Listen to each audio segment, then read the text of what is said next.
Welcome to the Restaurant Growth Show. Today we're talking with Jay Ashton, producer and host of the SVK Network. We're going to deep dive into some restaurant brand strategies and look at some really useful tools to help tackle inflation in 2023. You're going to want to stick around to the end of the show because we're sharing a proven loyalty program strategy that's going to help operators reduce their loyalty program costs by almost 50%. It's Friday. We have a special guest in the virtual house. This is episode 12. Let's go.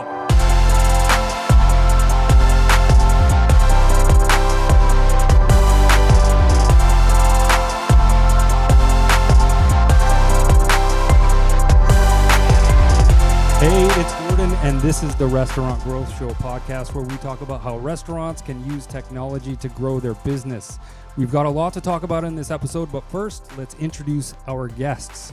You know the usual suspects. Jose Albus is the Chief Growth Officer and co-founder at Moduurn. And we have Alex Cook, who is the VP of Sales and also a co-founder at Moduurn. My name is Gordon. I am your host. I run a digital marketing program called 90 Days to Success, where I teach restaurateurs how to sell their food online. We are extremely excited about our special guest today. He is a force to reckon with in the Canadian food service landscape, with recognitions and awards to his name, including 50 most successful personalities globally, Canada's top food service influencer, top restaurant podcaster in North America and foodie, and most recently, Canada's restaurant rockstar podcaster. Ladies and gentlemen, put your hands together for the incomparable Mr. Jay Ashton.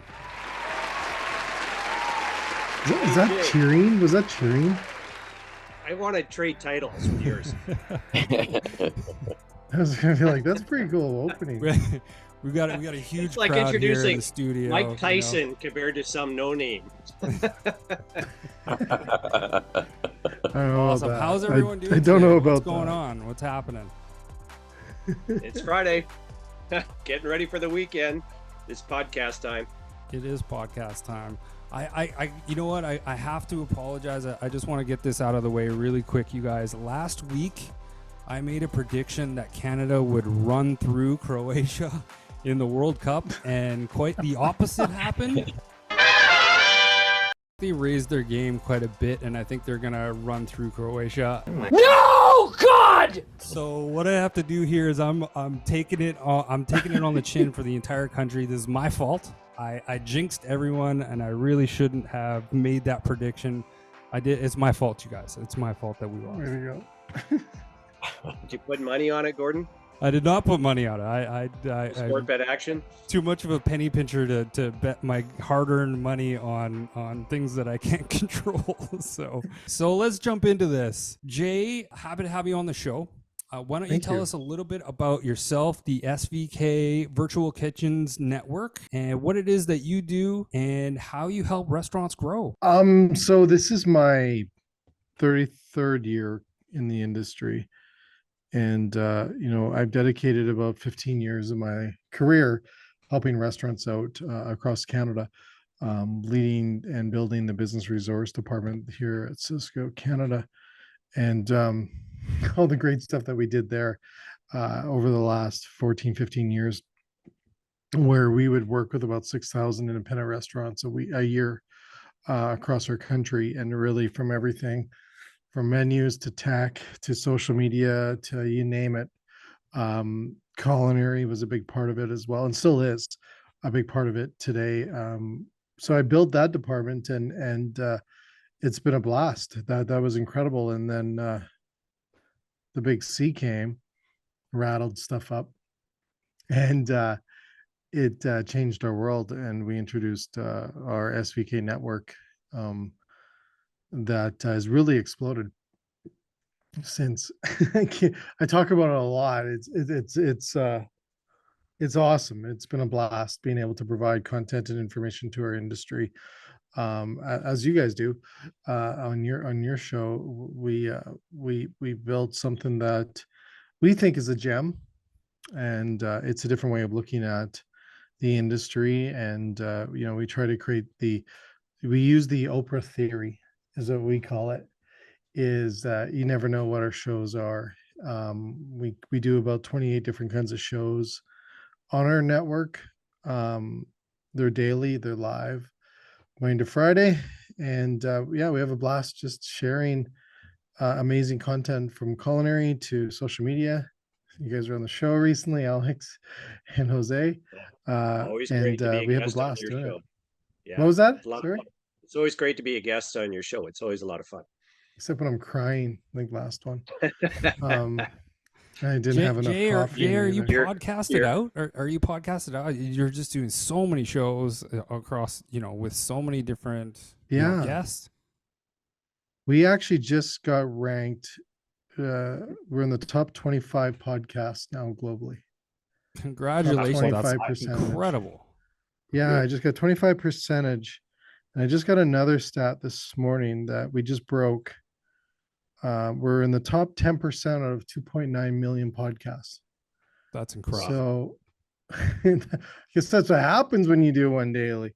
And it's really, the success comes from it is the people like Alex and Jose and the folks out there that have really created. I just host it.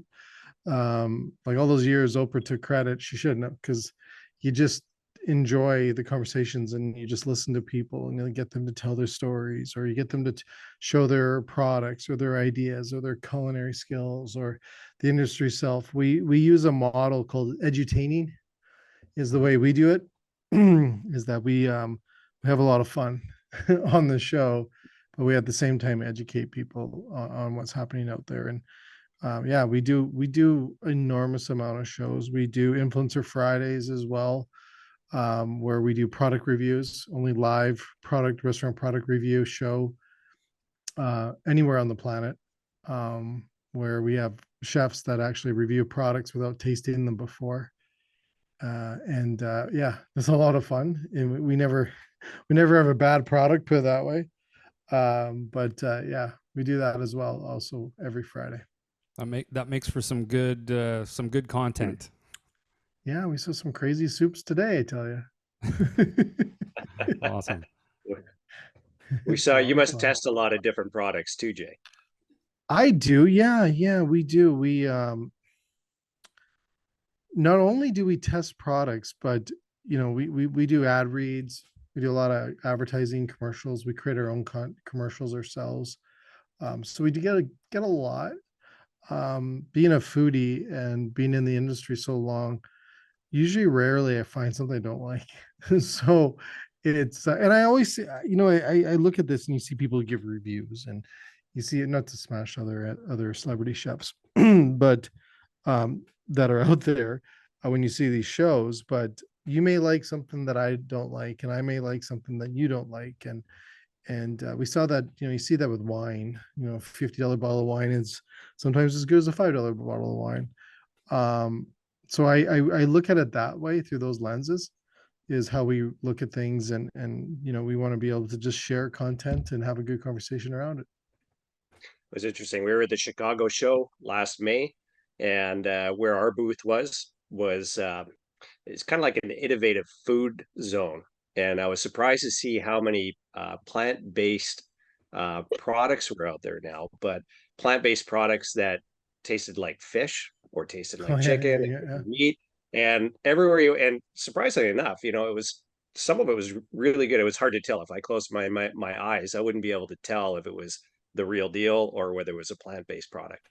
But I have noticed a huge growing trend. I'm going off topic a little bit, but just based on the food trends in general. Yeah, you know what? Plant-based, it's funny, someone asked me about this the other day too, about plant-based, because I do a lot of shows with Beyond Meat, which is my hat is Beyond Meat today. In different companies out there, I work with Impossible Foods. We're doing a show actually next week with Impossible Foods, competitor of Beyond Meat, and they have a show coming up as well. And because I have to play neutral, I'm the neutral, so I don't have any favorites. But it's interesting because I said that, a lot of people are like, well, their sales have slipped and this and that in plant-based. I said, yeah, but the world needs it. Like, we're going to feed everyone. We know the math don't add up. Right. So, and this is what happens. And I built a burger for Canada. Geez, about 5 years ago. It's called the Flex Burger. And I actually created a burger with a company and we sold it across Canada. And I've been through the idea from making it on your kitchen table to a big company building it for you across Canada, and understand how people look at plant-based. I really do, because I built a burger. And it's interesting because plant-based, it wasn't like it was going to go any bigger. It needed to find its home. It needs to settle down. It needs to go up. It's crazy through the roof. There's your demand, there's your interest level. Let's try it. Now it's going to soften down. But I don't believe it's going to go anywhere. I think it's going to continue to grow and slowly go back up as people understand it and look at how to apply it into their restaurant or how to use it and stuff like that. So it's still on the right, I think it's on the right path still. And I think you're seeing innovation get better. Products are getting better. The taste profiles are getting better. The applications, everything's getting better. And that's what I think. And I've had Ethan Brown on the show, the owner of Beyond Meat. And I said his heart's in the right place. So you know it's going to be successful. And that's what I believe in restaurants and companies out there. As long as you got that heart in the right place, you know it's going to be a success. And I know it's going to be. It's just doing what it's normally does when you introduce new product. Yeah, good stuff. Especially plant-based. Yeah. What do you think of Jay? What do you think of the lab grown meat that is recently being approved by the FDA down south? Oof, good question. I think it's all fine. I don't mean to put you on the spot. No, I like, and I don't, I don't have I don't probably have the right answer. Like, it doesn't bother me in a sense. Because I think that's what, I think a lot of people need to understand a lot of stuff that we consume now. It's created out of lab anyways. Totally. Right? Yeah, absolutely. You've ate those orange things that they sometimes call, they're in the chip aisle. Those things and stuff like that. You like, there's a lot of things out there that have been grown in a lab. Unfortunately, someone branded it and attached it to these products. So I'm okay with it as long as it doesn't hurt what we're trying to do. But if it provides new opportunities for companies and businesses and restaurateurs and chefs to play with something new, and it doesn't have anything wrong with the health benefits of what it is, I'm game. Yeah, I feel the same way. Alex, you have a question? Yeah, I do.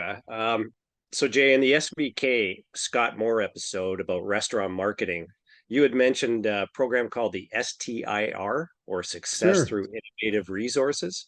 Can you chat about that program a bit and Sure. what you learned about the industry? Let's have a book about it. Ta-da! Look at this. That's prepared. That is prepared, eh? It's almost like I led you into that I do question. my best, buddy. I do my best. Our copy's in the mail, right? Yeah. I was going to say this was called Stir 401, which we had a program at the time that was called 360. I think it was a 3 something. And it was they called it that because it was the high temperature that water boiled. So I had to figure out how to be better. So I had to look at what temperature does steam become steam. It's 401. So had to be better than boiling water. Anyways, this is the competitiveness in me. We created a program at Cisco, probably 14, not even 14 years ago. Let's say 14 years. Sounds good. 14 years ago. And it was called STIR, which stood for Success Through Innovative Resources. So myself and a few others at Cisco, we created so the mindset before, where we would bring customers into our facilities, into our sites, and show them ideas and products and things like that. It really started, it was about 2008 is when people said, hey, these are great, Jay, but I need help, right? The world was kind of going through an economic weirdness, let's call it that. And they needed help on resources and systems out there. So we said, okay, we got to look at this. And I'm a big believer in education, and you typically buy through things when you're educated about them, or educated from that source. It's going to return favor, right? So we created a program called Stir, which really was, I don't know if you guys can see that, but each one's a course that we would teach a restaurant, and they got to select the bazillions of courses we had in the program. And we did everything in a sense from menus to business to different ethnic cuisines, health, and you name it. Profitability, stuff that isn't even food. That's in the bottom there. I don't know what that was. But we created a program where people could come in and pick what they wanted to. And this was a shift in allowing the customer at the time to actually drive the direction of the help that they needed. And I think this happens a lot where you get companies thinking that they have a better idea where they need to, where they need to tell the customer to go. But in a customer centric model or in a customer driven model, you need to give them the steering wheel, right? So that's what we did. And this hadn't been done before anywhere in North America. So this concept moved down into the US market and is also through the US market as well, not under the Stir brand, but the concept of allowing us to help and consult with our customers came from right up here through our whole organization, right? So yeah, we changed the landscape in Canada, but we also changed it down the US market as well. But that came from the idea of just giving them the controls. Sorry, Alex? Has it been well received? Well, we actually today, it's this culture now, is that the adoption of helping our customers with resources and systems and programs, you name it, is now a part of our DNA. And that hadn't been done before, right? That hadn't been done until we introduced it in Canada. Throughout the whole organization, they saw us as a way of showing our customers just products. There was no support, maybe a little bit on affiliated different companies or menus maybe, but on the consultant side or doing mystery shoppers, doing customers P&Ls, all these things that hadn't been done before until we started doing it in Canada, and then they adopted. So now it's just DNA. It's just what we do. It's what we do at our company. And it's also a bonus that you get when you work with us is that we'll help you with absolutely everything and pointing companies, point them in towards companies like yourselves as well. So yeah, it came from one meeting. I'll be honest. Think about that. The power you have is the size of Cisco. That one idea came from a customer saying, "This is great, Jay. I need help. Help me. Stop selling me stuff." That's Hey, wait a minute. Yeah. Definitely feel in alignment and a huge resonance with Moduurn, and no different our 90 Day to Success program, that it's all designed to help them with technology, with their marketing, to perform out there in the online world. Came out also from one meeting. Yeah, isn't it crazy? Yeah, with one client where I was giving some advice and he asked Alex, they didn't know that I was also a co-founder, and they were, "Alex, how can I hire this guy?" Who is this guy? Exactly. And right there I was like, "Well, what we're gonna do, we're gonna have a couple of sessions. I'm gonna show you," and then that started to morph into the 90 days to success. And because I told him, let's give me 90 days, like 3 months, we're gonna do all these different things right away. And that's how it was born. One of our great clients. You know what I think on that, Jose, is that's what companies need to do. Companies that succeed listen to their customers' needs, not what their perceptions are or what their assumptions are. And when we listen, I think sometimes between the lines of what they're really saying, because sometimes they don't literally come up and tell you, it's between the lines of where the gaps are, that they're saying it, but they're not saying it directly. You got to sit back and go, maybe they're onto something. Maybe they're telling us something without telling us stuff. And I've learned a lot over the years in doing our shows that that same thing happens, right? It's like code. When you showed the menu of the different products, The first thing that came to mind was like, wow, okay, so if I'm a restaurateur, I come here, you give me that. I may not know how something or how to compartmentalize it, how to categorize it, but I know that I have an issue or a problem around one of these things. Yeah. So by having that many of possibilities, I can actually think, you know what, I think it's this. And Mhm. it's like a really powerful guide to choosing what to expand on. And I think it's brilliant. Give Yeah. me an idea. Really good. Yeah, we did that for a few years where we were starting to understand more and more on the variety, right?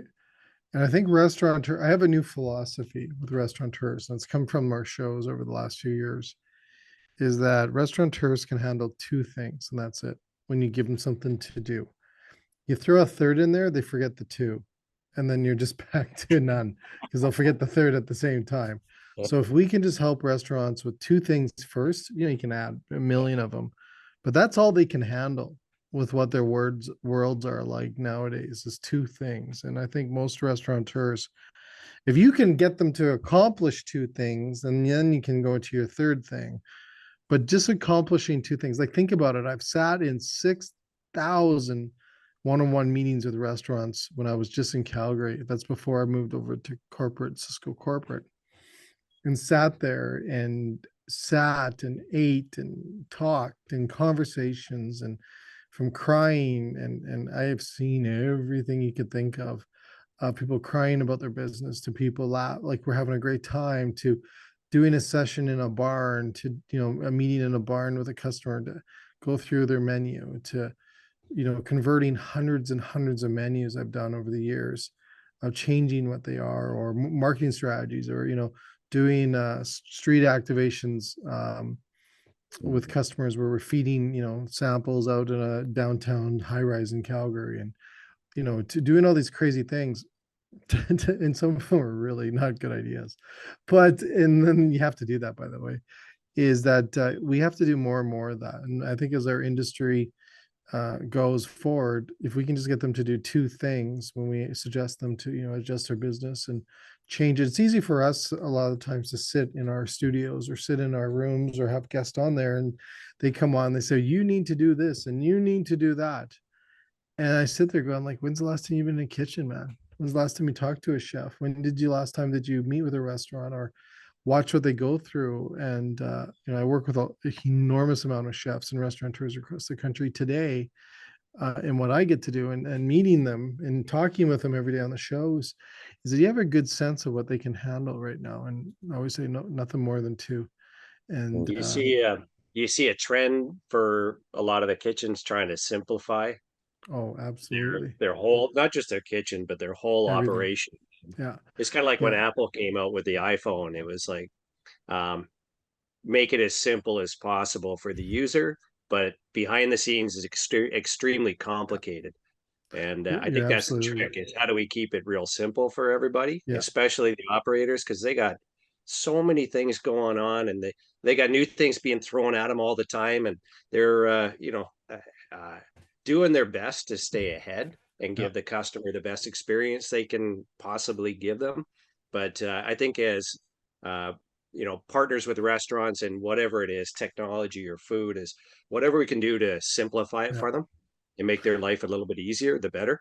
Yeah, you're absolutely right, Alex. And I think when we look, I did a workshop just recently in Vancouver this week with the Golf Course Association. And instead of me going into this room with all these F&B managers and folks and telling them what to do, and I have a concept that you could do winter dinner domes on the course.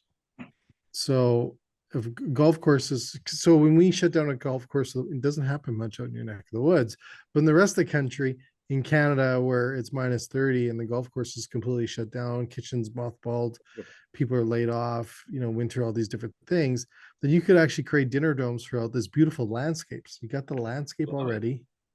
Why not have these domes across your landscape that's gorgeous and capitalize on it through the winter by creating these amazing experiences where people could, come and have a meal in a dinner dome on your gorgeous landscape. Makes pretty simple. So I love it. What a great idea. So I said, hey, instead of me telling you how to do this, you tell me how you guys would do it. So we broke the room up into 5 rooms of teams. So we had a research team, we had a logistics team, menu team, finance team. They were the fun ones. And then we also had a marketing team, how we're going to market it out to the industry. So then I broke the room up, and then they built back. Like I called it like a re-engineering of a presentation, is they actually built back the plan to me as they actually became the experts in those spaces within their tables. So then a spokesperson got up and said, okay, here's what we learned about the research. Here's where you can buy them. Here's what they work. Here's the size. Here's what they can do in winter. Blah, blah. Logistics came in with the power, flooring. Where can we put it on the run everywhere, or like in the fairways or in the, in the treat areas? And then, how can we get guests there? The logistics, I think, also worked on like the how would we if someone has to go to the bathroom. All these different things came up that I hadn't even thought of.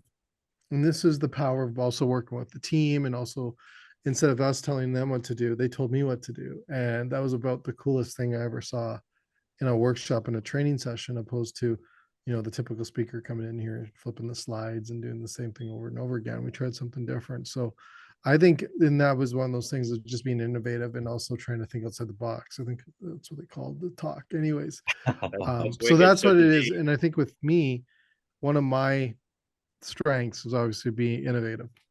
It's in my blood. Innovator, creator, disruptor. That's my DNA. I love the idea of having the end result and working backwards. Yeah, Say, this never done that before. And then, what do we need to do to get there? Yeah, right? Break it down piece by piece. Piece by piece. It was so cool, Alex, because I originally had a slide deck. Seriously, like, here you go. And they wrote, there's a magazine that wrote an article I did about it. And it was that it didn't get into the details, right? But I'm sitting there going, like, how do I know? Like, I'm not thinking about bathrooms. I'm thinking about how I drive by this golf course and see all these domes all over, thinking the big picture, right? And let's get these people that live and breathe it every day to tell me if it's a go or not. And we had on the slides, can we make it happen or something like that? Like, so every time we get another table to share their points, I'm like, can we still do it? And they're all like, yeah. So there we go. Okay, buy-in now. And then next table, even after the finance table told us how much we were going to possibly, recoup in it, there still was a whole bunch of people wanting to do it. So just a different way of looking at things. And that's what I like doing all the time. So would an operation like that, or as an example, would it be worth them to explore it and put it into to practice? Perhaps they're not making much money, but they're able to keep everybody employed. Is it worth it? Yeah, that was another that came up, right? That, you may not have to let go of, or let go or temporarily let go of one of your chefs or 2 of your chefs, right? And then I wanted to also show the model of creating winter ghost kitchens in golf courses, right? Because a lot of them mothball their beautiful kitchens, and they're usually situated in very higher income spaces, communities. Those are the ones that are usually doing the third-party deliveries on a Friday or Saturday night or during the week. And those are the ones that I think that you can also cater. You all know that you can build a different brand under those ghost kitchen models. A lot of them are coming from a warehouse anywhere, somewhere else, or a back alley in a food truck. So why not utilize and capitalize on these beautiful kitchens as ghost kitchens, right? For the winter time. I was at Whistler last year and went to a restaurant. It was at the Chateau Whistler, but they take the golf course pro shop and they convert it into a whole dining experience. And so they got the big fireplace. You got everything's all lit up. They got a big outdoor fire pit, and you go in there, you would have no idea it was the pro shop.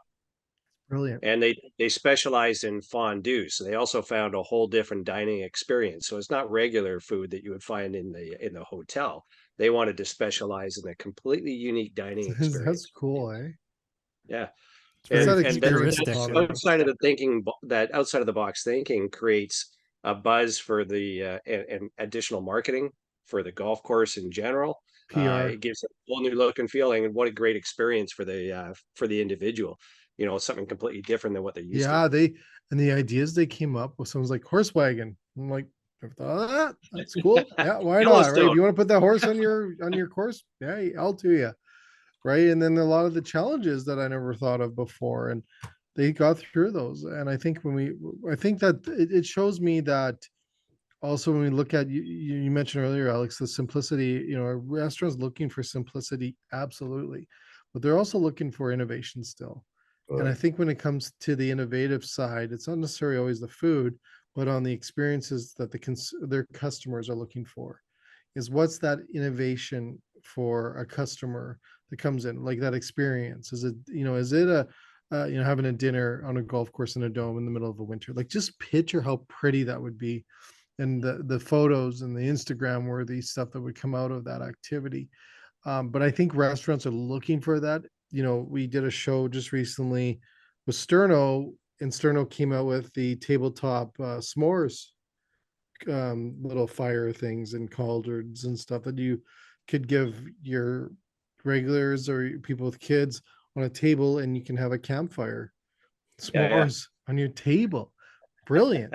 Right. So I think people are looking for that, because I also think we have to create new experiences, not only old experiences, but well, we can have some old ones too, but new experiences that draws them in, because we're going to have some price increases on menus that people are going to be, a little, reviewing the value proposition of what they're getting in the experience that they're getting provided. So if we're going to increase menu prices, not only is the food quality going to have to be at a higher level, but that experience is going to have to be at a different and higher level than it has before. You're not going to buy a $30 burger and fries and go, that was great, without the experience attached. And that could be including, top-notch servers. I said at the speech, I said the one thing that I left with this is, we have to, one, stop being perfect and get rid of that mindset, right? I believe, and I'll share that with my social strategy for restaurants falls into the same mindset, but we can stop trying to be perfect. First of all, we have to accept an 80% perfection is my goal, right? Because most people go for 100 anyways, and you never get there anyways, and then we beat ourselves up. But if you can get 80, you're good to go. So we have to stop doing that. But we also have to embrace change and allow change to happen, and be innovative, and be creative, and put those hats on and make it a part of your strategy plan on how we're going to make things move forward. Because I really believe the simplicity we're looking for the industry, but it's getting pretty complex of also running restaurants. And we need to work on that as we move into this new year, into 2023. We've got some major challenges ahead of us in our industry that we can get through. COVID didn't take us out. We can definitely get through this, but I think innovation is going to be key. I I love that one company that you shared with us on your podcast. I think it was one of your commercials, but if I remember correctly, SRV? it's a server training Yeah. program. SRV. Serve. Yeah. SRV. Serve, yeah. Serve. That's exactly what the industry needs, especially with all the turnover that they're getting, is how do you make sure that if they're coming to work for you, that they are trained and consistently trained right across the board. Yeah, I think that's a great program. That's brilliant. And I've seen it before in some other things over the years, but the simplicity is, when's the last time you read a book, let alone a training manual, right? Like, forget about it. I've like you, Jay, I've been in the hospitality industry for 36 years now. I was going to say, I think you got 3 years on me. I think last time we talked, I think it was like, I started off as a banquet waiter, and I was so good I got promoted to dishwasher. yeah, I rode my bike to KFC. That's where I started. Back in those days, they had a lot more resources to provide training, and they also had people. They didn't have as high a turnover, but nowadays we just don't have that. So, like you say, you use technology to be able to help elevate your service level and help elevate, the product level, keep things more consistent. Embrace it. Don't resist it. Embrace, learn. I guess our president says that you have to learn, forget, and relearn. And I truly believe in that. And I didn't I've know got no anything problem about with that. podcasting when we started this the whole, like I knew a little, like you listen to it and you think you know one. And then oh, I think I posted even yesterday that I spent over 4,000 minutes of listening to other podcasts than mine. Like, see, I listen daily about how to do podcast or how to do streaming shows or and all these different things or social media marketing, all that stuff. I think I learn something every day, and it's not that I'm sitting there trying to be a keener. It's just I'm curious how to get better and how to be better and do things differently. And yeah, We, that's we've got to know you over the last 2.5 years or so, maybe yeah, longer. And I always wonder how you are able to do it all, because you seem to have this unlimited amount of energy, but not just energy, all these creative ideas that are circulating out there. And but more than just ideas, it's about taking ideas and turning them into something. And yeah, that's what I see from you. So yeah. um, It's sometimes a I don't know how curse. you do And sometimes it's a curse. It's a good question though. It's a great question because you're right. If I come with an idea, one of the things I try not to do, and it happens once in a while, excuse me, is if you say you're going to do something or you have an idea and you're going to do it, like I'm putting together a cross country, we'll talk about this later too. I'm putting together a cross country restaurant rockstar tour that we're going to go across the country from 9 cities is what we're planning.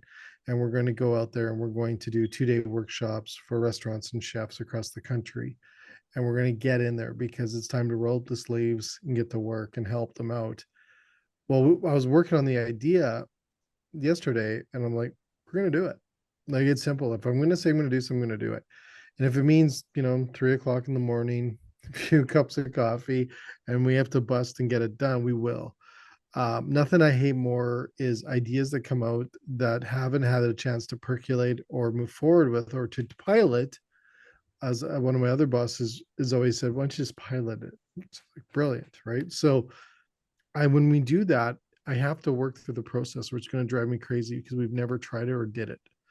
It's like if you come with an idea, well, let's try it. It never hurts to try it because, and here's a couple things. Here's a couple philosophy things of Jay that came from some people that I've worked over the years with, and one was my professor at university, Carl, and I remember won't forget this. This was many moons ago. Is every piece of art in every gallery that we go to look at, any masterpiece, wasn't created on the intent. It was created by accident. So right? The bazillion dollars of paintings that we look at every day wasn't like Jackson Pollock said, today I'm going to drip paint and this painting is going to be worth $30 million in 60 years. He did not plan that, but he played every day with his paints and his work until it caught. it. And I look, it caught on or he hit it. And I look at that today with what I do all the time is I throw a 90% of stuff out there that is just never works, or it does a little bit, or we look at it and go, okay, wait a minute, we can't gas it completely. Let's rewrite it. But I always live in that philosophy that everything that's hanging in a gallery in New York or Paris wasn't intended. It was not like they sat there and going to make a masterpiece. It became a masterpiece. And I look at that when I do my podcast or my shows or what we've done over the years on our network is that I didn't plan this to be what it is. We just kept working on it, reperfecting it, changing it, trying a different color. If you want to talk painting, tried a different canvas, tried a different brush till we got there. And the best thing that I also relate to that same philosophy is most paintings that are hanging in those galleries, I would say 99.9% of them, wasn't created with the $30 sable brush at an art store. It was created by stuff that they could hardly afford. That was probably a nickel brush at a not even a painting store, a hardware store that they got. Think about Well, that. just like any great idea, it needs to be started.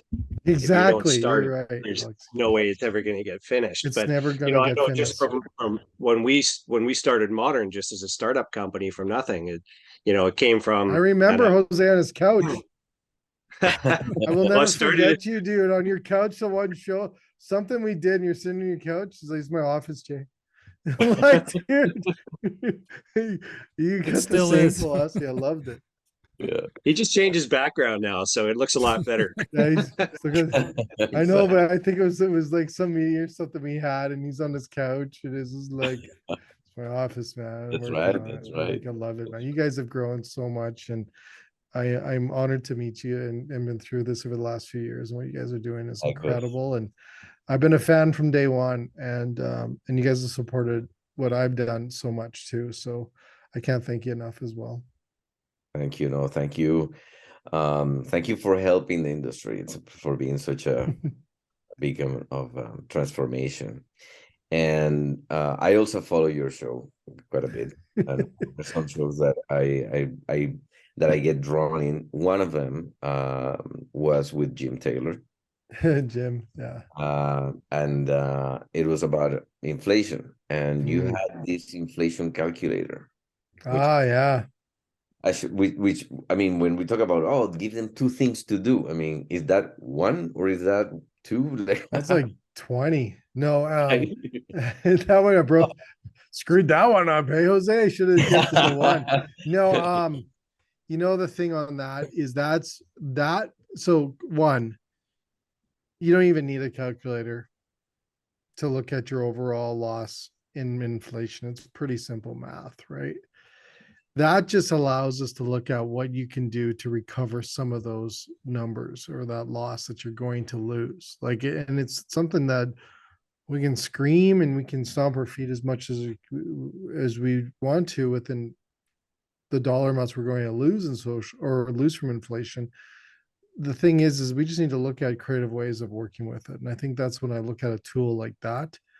And I think Jim and myself brought up the beverages, you only have to increase your Coke by a penny or something like that. And you look at the volume on certain things. So a lot of the times we get anxious when we hear inflation. We do some pretty crazy stuff out there because sometimes it does need to be kind of crazy within the pricing that you're going to have to do or adjusting to account for inflation. But it allows us to look at creative ways. And I think that's when I look at a calculator like we had on the show where we're playing around with ideas. And it shows also the complexity of inflation, of what you need to do. So it's not just throw a dollar in everything and I'm good. Not necessarily you need to do that. Right. And that's what I liked about that show. And what we did there is we looked at other options that are out there. I used to use a program about 14 years ago, inflation, way smaller numbers though, than it is today.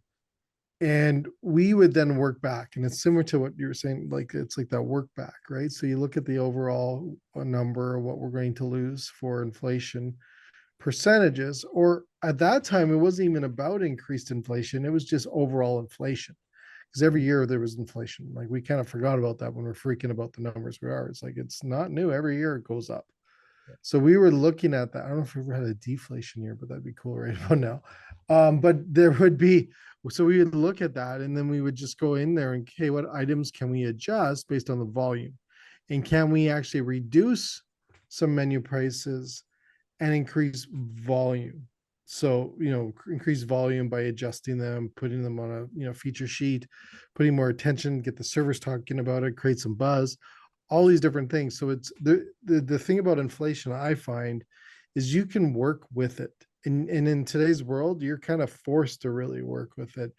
But I think the simplest thing you can do that may not be what you should do, I don't want to say you should or shouldn't, but is just throw everything up in price without rhyme or reason. But that's simplicity. That's just saying, okay, but that's not going to help you in the end in most cases because it doesn't help you understand enough about it doesn't your own understand, right?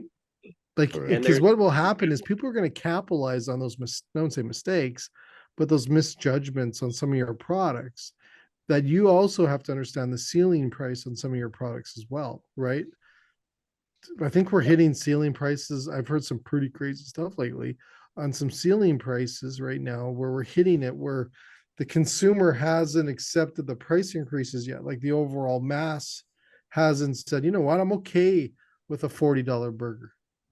That takes time. And I think the speed of inflation right now and the speed of menu prices going up, we're seeing that hit right now where people are like having a little resistance on that decision. So it's kind of like the gas prices when they go through the roof, you hear about it for the first few days and then people stop talking about it because they're starting to accept it. Right. And that's the same with menu prices. It's just a longer process. You find people change their habits a little bit though. So Yeah. they're going to drive with less. They're going to look at alternatives. Maybe they're going to take the small car if they got two cars instead of the big truck.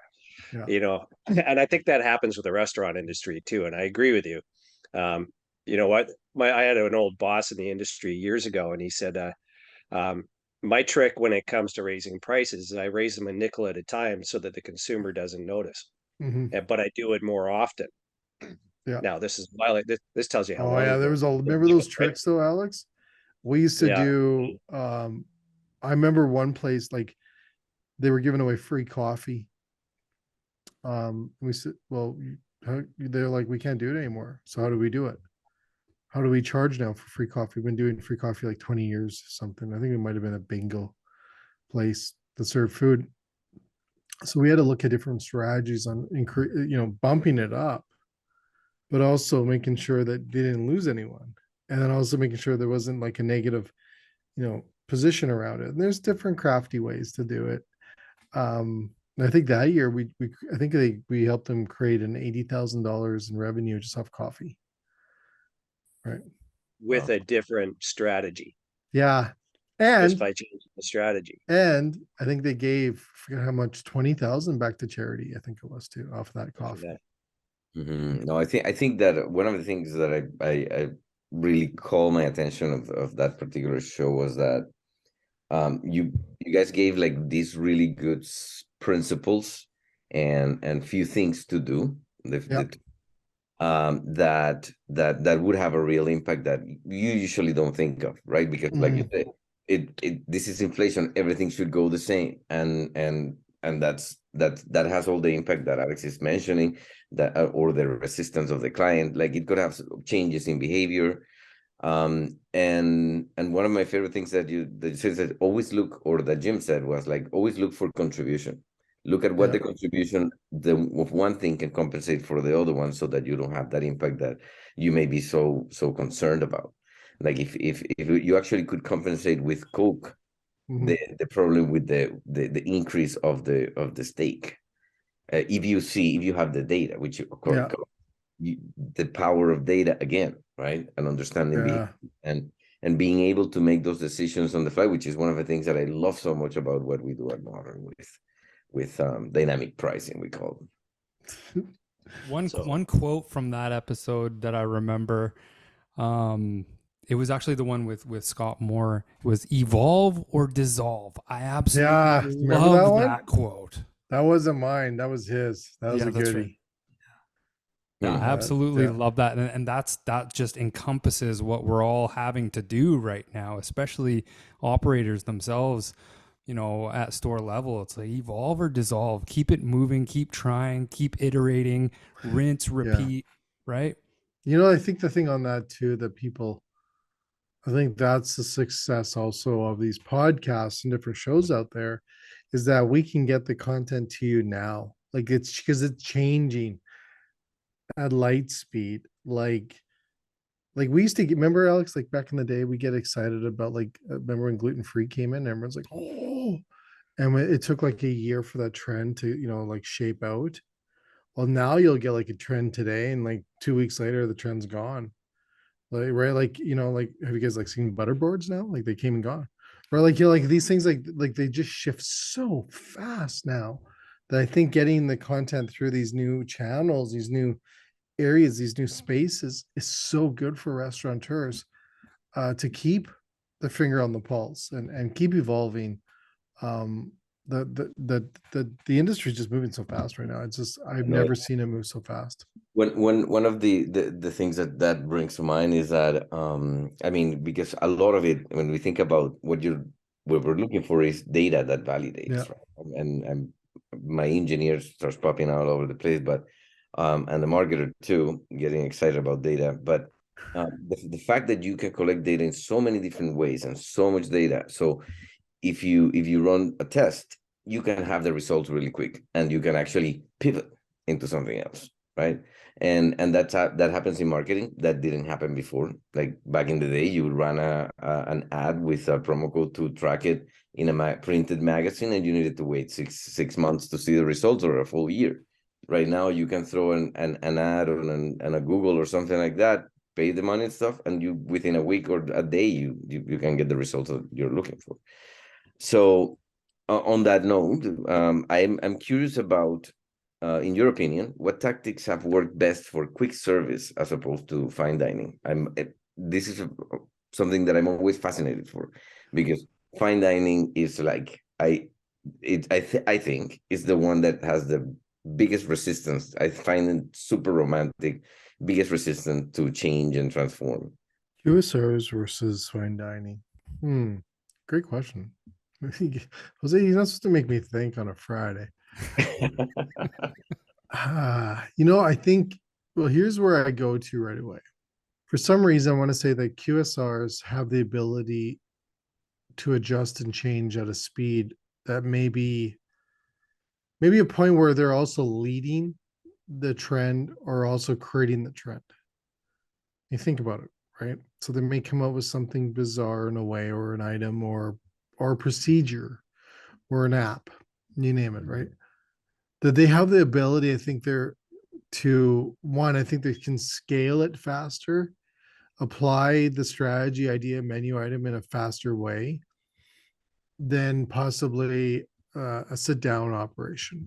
Most menu items in a like a casual or fine dining, I'm going to say it's a 90-day like it'll take 90 days to incubate into a menu, or to change to apply to a menu. I'd say on average, probably longer in some cases, but most that I've seen over the years of the restaurants we worked with, it's between I think it was like 89 on average, that we saw people actually applying it to a menu.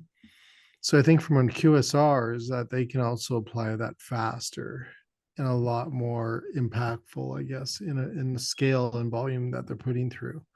So I think they have advantage on that side than they would in a QS or into a casual dining or even a fine dining operation. So that's where I go instantly in that question. I don't know if that makes sense, but I think QSRs, I think what's happening in the QR space too is that, do you remember when their food was horrible? Like, not saying that it was horrible in a bad way, but it just wasn't where it is today.